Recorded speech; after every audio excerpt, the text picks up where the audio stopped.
Hola chicos, hoy un día especial, un plato extraordinario, día de fiesta. La Celestina, una obra de las grandes de la literatura española. Ha sido estudiada por grandes historiadores de la literatura, extranjeros, los más. Ha sido editada en casi todas las lenguas conocidas del mundo, ya desde el principio. Vamos, apasionante. La Celestina. La Celestina, que al principio no fue llamada así. Fue llamada Comedia de Calixto y Melibea, que son los dos amantes protagonistas. Al poco tiempo, como aquello acababa mal, uno dijo, de comedia nada, esto es trágico. Dice, bueno, no lo vamos a enmendar de todo la plana y vamos a llamarla tragicomedia, que es como ha pasado. Tragicomedia de Calixto y Melibea, aunque desde un editor italiano que puso en la primera portada del libro o de su obra La Celestina, ya todo el mundo se agarró a llamarla como La Celestina.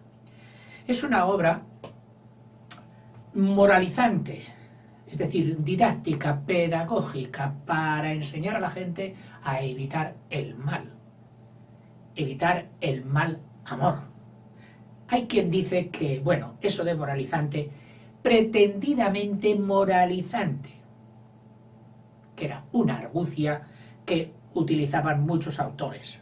Acuérdate del libro del buen amor, de Juan Ruiz, donde ya se decía que este señor te decía, no hagas esto, pero te lo contaba todo por si querías hacerlo.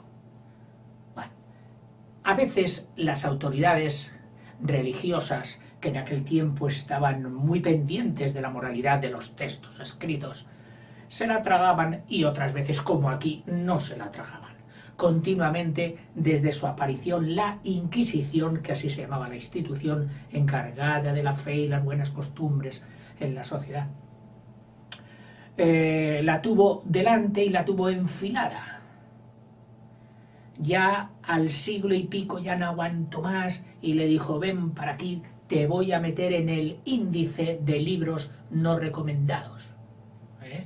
Claro, automáticamente, como decía Unamuno, cuando logro que me metan en el índice un libro, venta segura. Y es que a la gente le va lo prohibido. Una cosa puede ser buenísima, buenísima, buenísima, pero si le falta el ser prohibida, como decía mi profe de un agua que lo tenía todo, dice, solo le falta una cosita que fuera prohibida. Bueno, pues cuando metieron en el índice a la Celestina ya lo tuvo todo. Incluso un siglo más tarde, en 1730 y... bueno, esto te lo leeré luego, la prohibieron. Entonces ya, el culmen. Ya una obra extraordinaria, hasta prohibida. Tengo aquí 3 folios por ambas partes. Jo, profe, así da gusto examinarse. Ya lo creo. Tú tendrías que hacerlo y seguramente tendrás que hacerlo, pero sin los papeles. Bueno, yo voy a ver si te facilito un poco la tarea.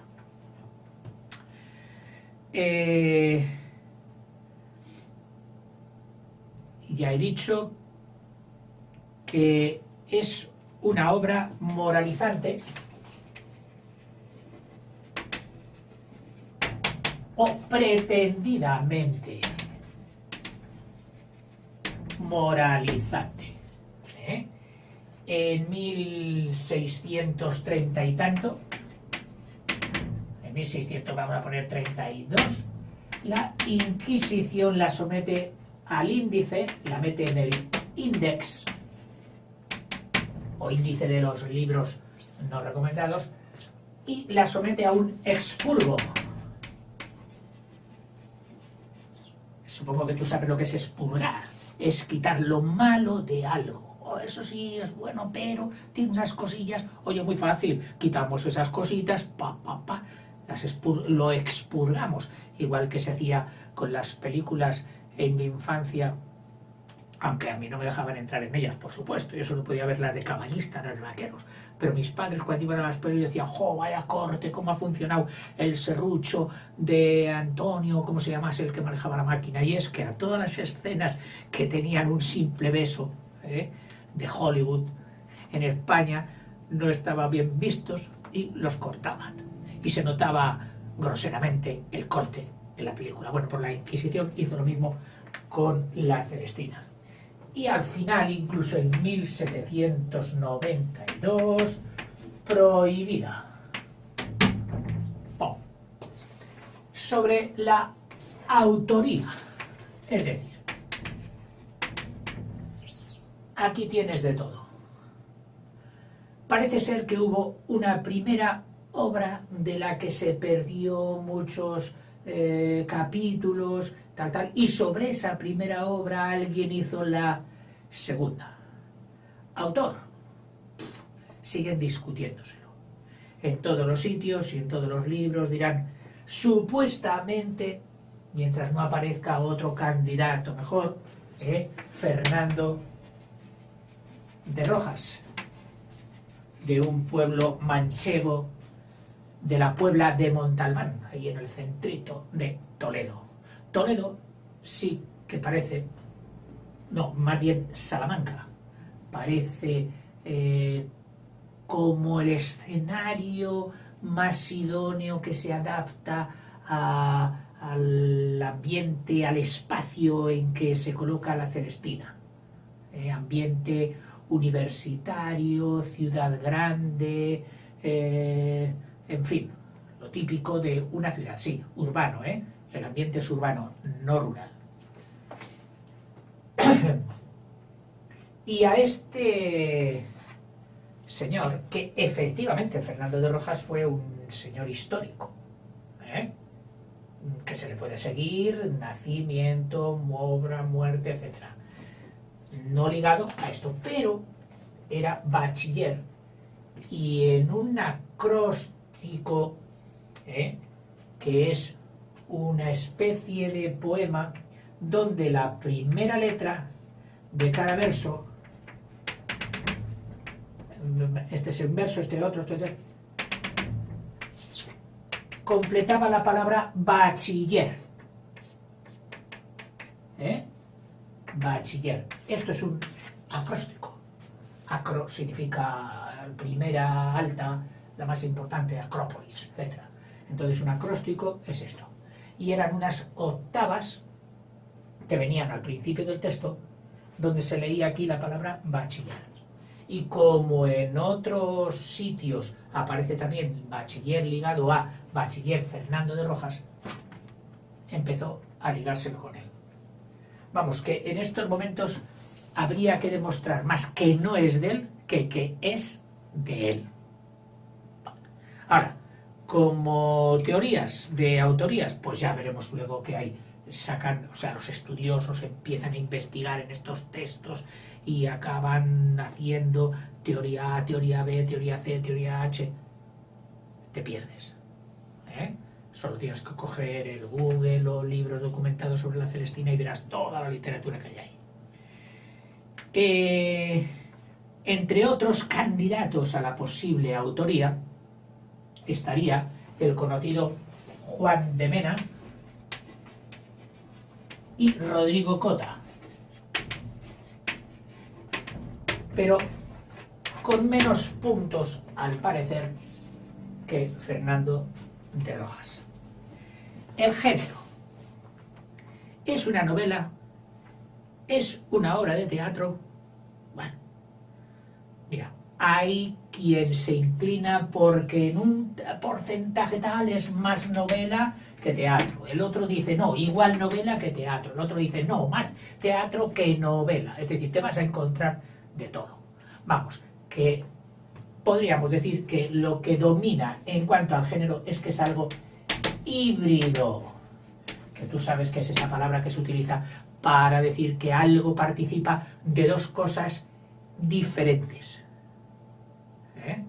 que se ha llegado a una unión, a una simbiosis, a un encaje de dos cosas diferentes. Y decimos es híbrido, un motor es híbrido cuando no es ni del todo eléctrico ni del todo de explosión. Y decimos este motor es híbrido.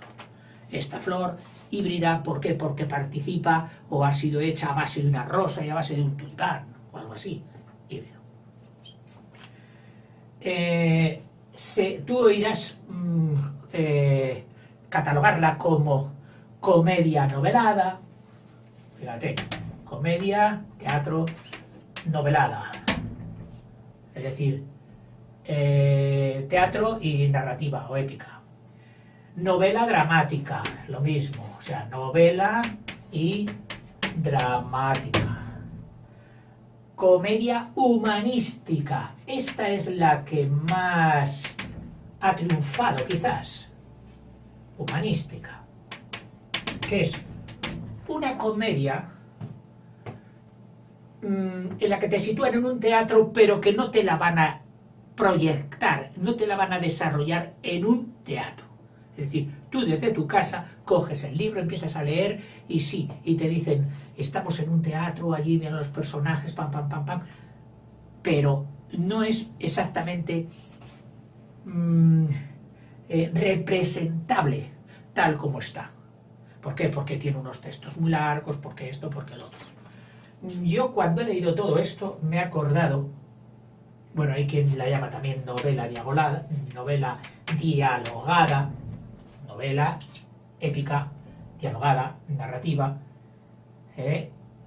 y otros optan por decir, mira, de todo esto tiene tal entidad la Celestina que inaugura género, es suyo propio. Esto todo que decís, lo podemos decir que es celestinesca, género celestinesco. Así es, o sea, abre, como podríamos decir hoy, trending, abre tendencia. Qué moderno estoy. El momento histórico. El momento histórico lo podríamos condensar todo en una fecha. En el 1492, ese año mágico en la historia de España, que separa nuestro medievo de nuestro renacimiento, etcétera, etcétera.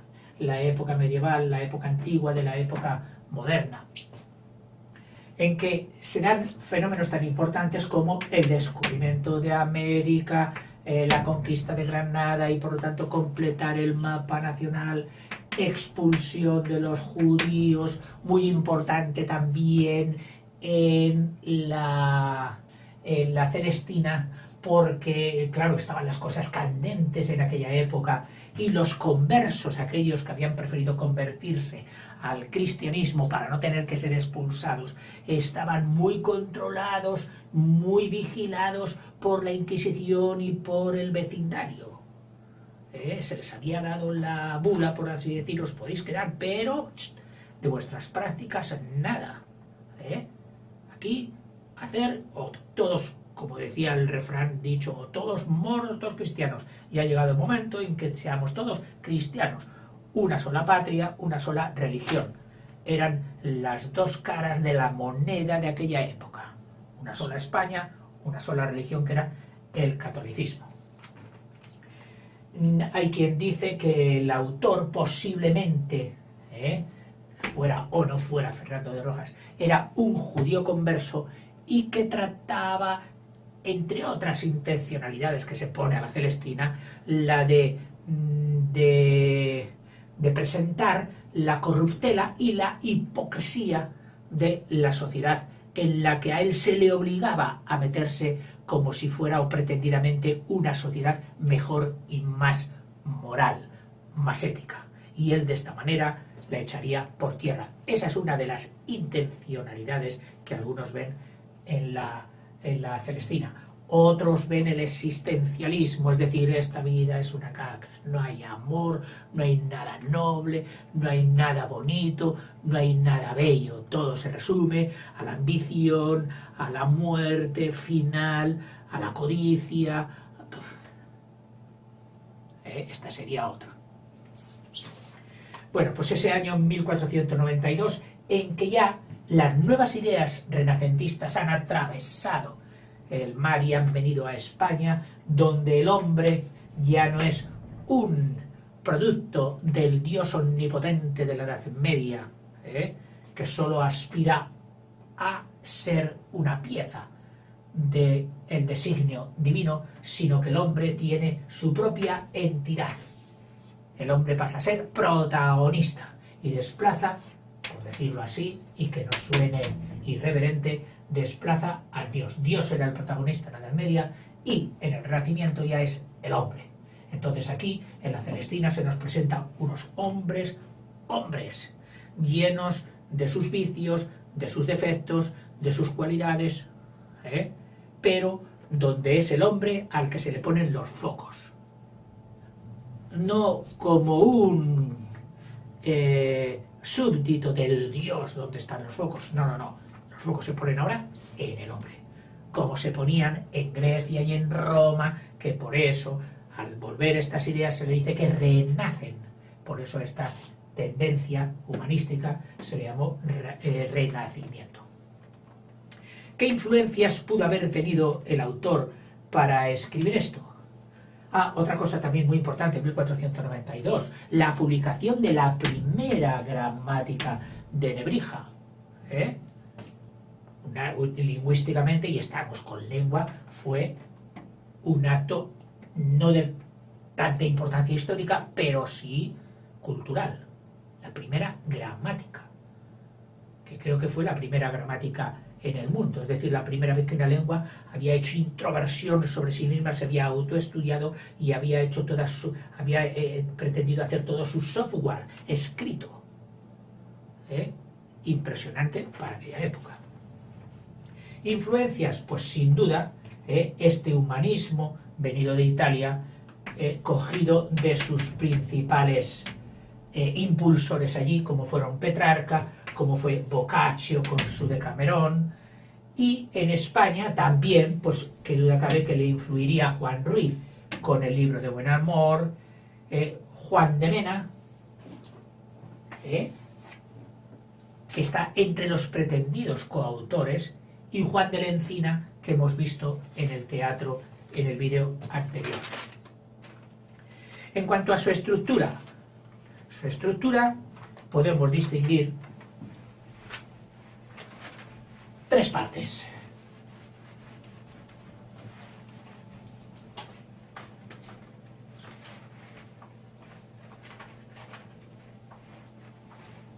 Tres partes que serían: la primera, inevitablemente, un prólogo, donde se encuentran los dos protagonistas. El encuentro. A la cándida, no tan cándida, Melibea se le escapa un halcón y mira tú por dónde va a ponerse o a meterse en un huerto. Yendo a buscar en el huerto, ¿de quién era aquel huerto? Era de un joven Calixto, que al ver a Melibea, ¡buah!, flechazo impresionante, histórico.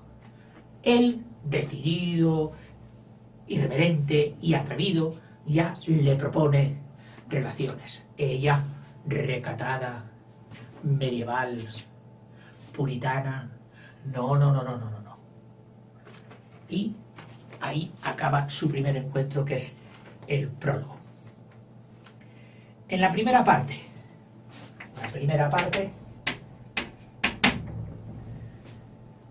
interviene la Celestina. Ya diremos luego quién era este personaje.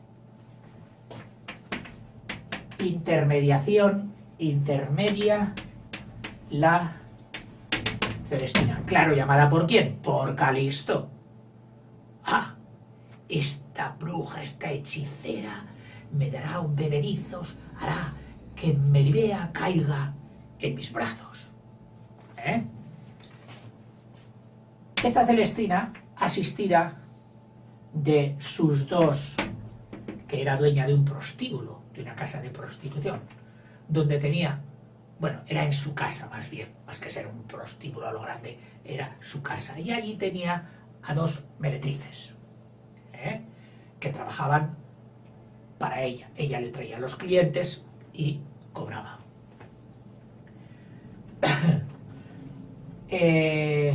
Cobran de Calisto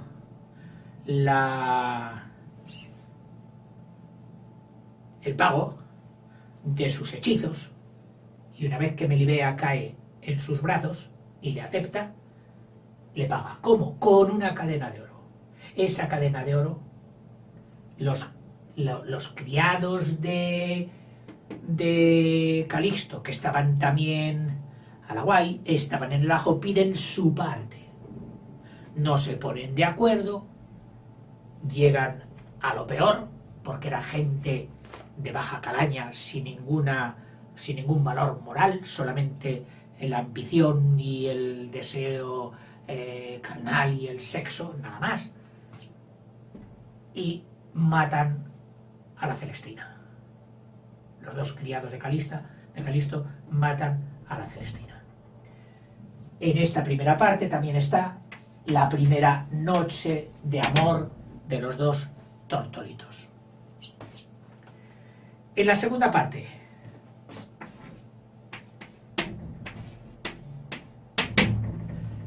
las 2 meretrices de Celestina, al verse sin su patrona y por lo tanto sin su sustento y su medio de vida, pretenden vengarse.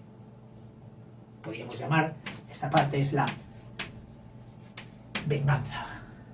Llaman a un amigo de ellas, para que les ayude a vengarse contra Calisto y Melibea, echándoles la culpa de lo que habían hecho sus criados. Bien. En esta trama hay 3 ejes. El amor, pero ya veremos qué clase de amor. La muerte y la codicia. El amor es un amor no cortés, educado, respetuoso, paciente, considerado. Nada de eso. No. No es recatado, y ni mucho menos el amor aquel incluso platónico, que ni siquiera aspiraba al contacto ni al roce carnal. No. Es un amor romántico. Un amor donde Calixto ve a Melibea como a su dios. Es decir, ya no hay ley ni humana ni divina. Su amada es su dios, y por ella, por obtenerla, hará todo. O sea, Melibea es su dios. Un amor apasionado. Un amor impaciente. Impaciente hasta romper todas las formas. No le interesa ya lo que digan. Él va a por Melibea. Vamos, lo que se ha denominado llamar una furia, una auténtica furia amorosa.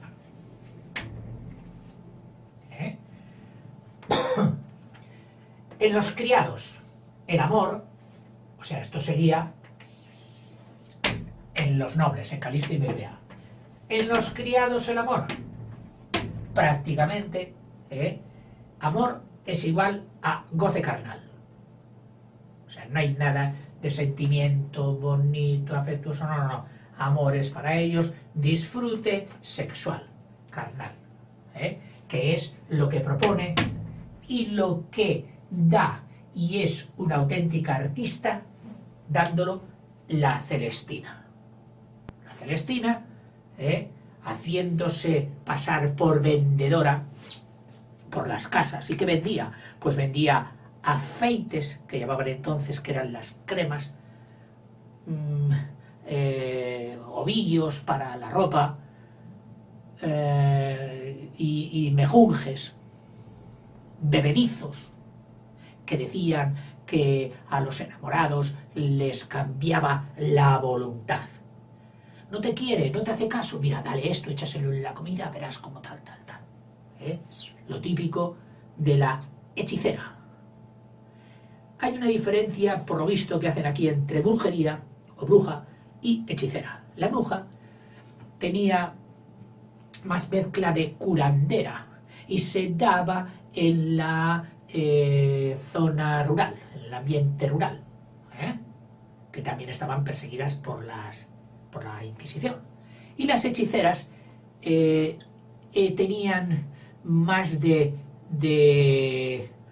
pactos con el diablo, lo esotérico, lo malvado, haciendo en concreto Celestina y hacía, ¿cómo se dice?, invocaciones a Plutón, pero Plutón, que es así como ella llama o había representado al demonio,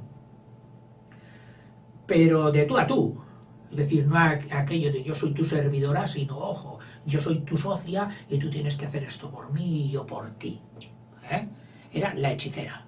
Y según parece, los autos de incriminación levantados en aquel tiempo por la Inquisición podían estar representados perfectamente por la figura hechicera de la Celestina. Vamos, lo que diríamos es la magia, pero la magia negra, mediante la que ella consiguió que Melibea cayera rendida a los pies de Calixto. Voy a cortar aquí, pero no cortar. Voy a hacer una coma, un guión y sigo en el siguiente vídeo. Hasta ahora.